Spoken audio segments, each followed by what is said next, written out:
You ready? Yeah.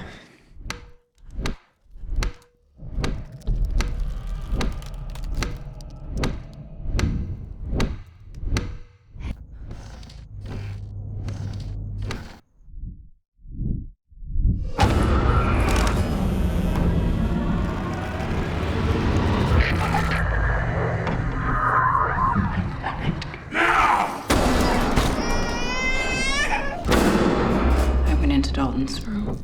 There was something in there with him. Thinking up these kind of these plots, I mean, where do you get these ideas from?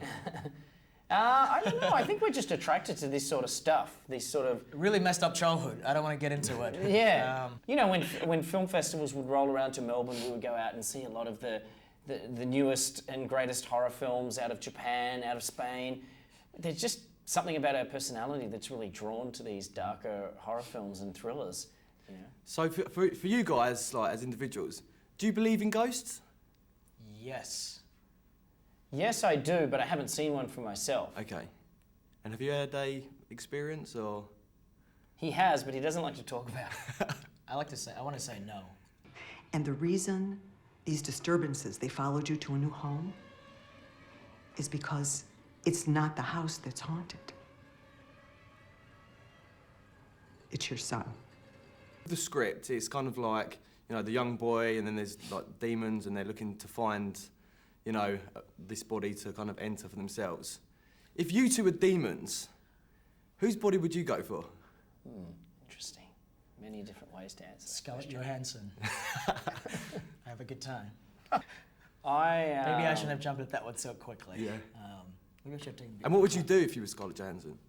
time. This is PG rated. I don't want to get into it. How do you know it's PG? It's for online. I'd go, I'd jump into Ryan Reynolds' body and then go fuck the shit out of James. And I'd be like, now who's fucking who, buddy? This is what you did to my script. I want to leave. I want to leave this house. What is it? If you was a ghost, who would you go and haunt? If I was a ghost, oh wow. Who would I haunt? Who deserves haunting? You always have to watch yourself because you're like, oh God, we're promoting a movie. We can't offend those red state people. See, yeah, I think I would haunt like a comedian, like Ricky Gervais. Would be so funny. Ricky Gervais. Wouldn't it be it was so much fun. Because he doesn't believe in that kind of stuff, so it would be extra fun to just see what, you know, him finally going, oh, there is afterlife. That could be cool. Yeah. And that may how it change a lot of his material. So, Sure. who would you haunt? Who would I? Oh, let me think. I'm going to get back Besides to you on Ryan that Reynolds. one. Yeah.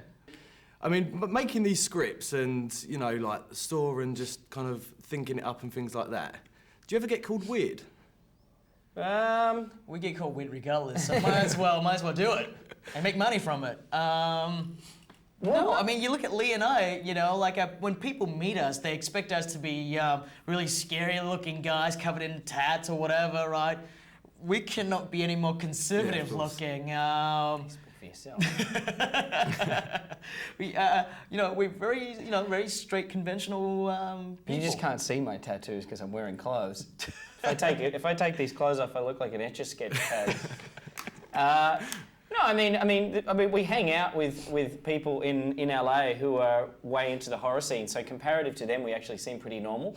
You know, we were very conscious in a lot of way, very consciously setting out to make Insidious not like Saw. So it's not a blood and guts movie. It's not about torturing people or anything like that. But at the same time, we still bring that sensibility that people love in Saw to Insidious, which is, you know, a movie that you watch that has an interesting plot twist and turn, and ultimately we just want it to be a scary film. Yeah. I mean, we love horror, but we just don't want that to be our one thing, you know.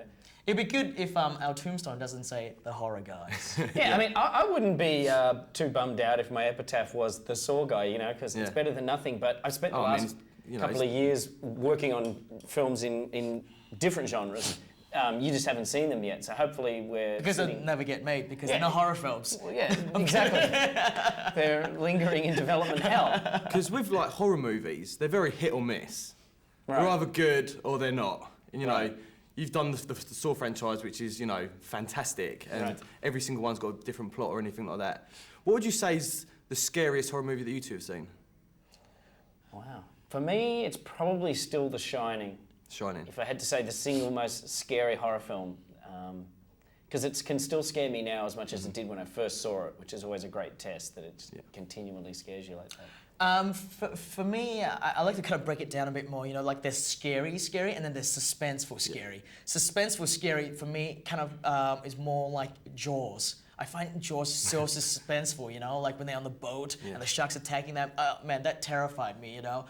Scary, moody scary, I should say. I find films like The Sixth Sense, The Others to be sublimely made movies, you know, in those subgenre. The Orphanage was a great one that was released pretty recently. I loved that. It was a Spanish kind of haunted orphanage film. Because the kids make it scarier, I think. Yeah. I mean, it freaks me out a little bit with the kids. Like, I'm sitting there and this kid's just like walking around and, you know, pushing everyone up against the things. That freaks me out the most. Kids and old people. And old people. And like with Insidious, you've left it very open at the end. Have you got a second script? Well, we could say we haven't actually thought about a sequel for this film yet. We don't have any script for one. Because the ending doesn't necessarily warrant a sequel, right? Yeah, I mean, it's interesting because a lot of people said to us with Saw, oh wow, you left the ending fairly open, and we thought that we had literally and figuratively shut the door on it. Then, of course, the producer said, turns out you hadn't. That door can still be open again. We can still open and we were like, up. no, it's shut. And they're like, no, we found a way. It's ajar. And pushed it aside. But we don't really go into things thinking about sequels just because we still feel so new to the business and we're kind of nervous and superstitious about a film we make. So I think it would take a lot of gravitas to be like, right, that one's in the can, let's think about the sequel. A sequel is only warranted if it's successful, and we've still got a couple of weeks until this film comes out, so speak to us after. It was a great film, and, you know, thank you. It definitely made me close my eyes a few times. But guys, thank you very much. No for your worries, time, thank man. you. Bro, thanks to you so much, Keep up mate. the good work. Thank you. Thank you. Brilliant. Thanks for talking to us. man.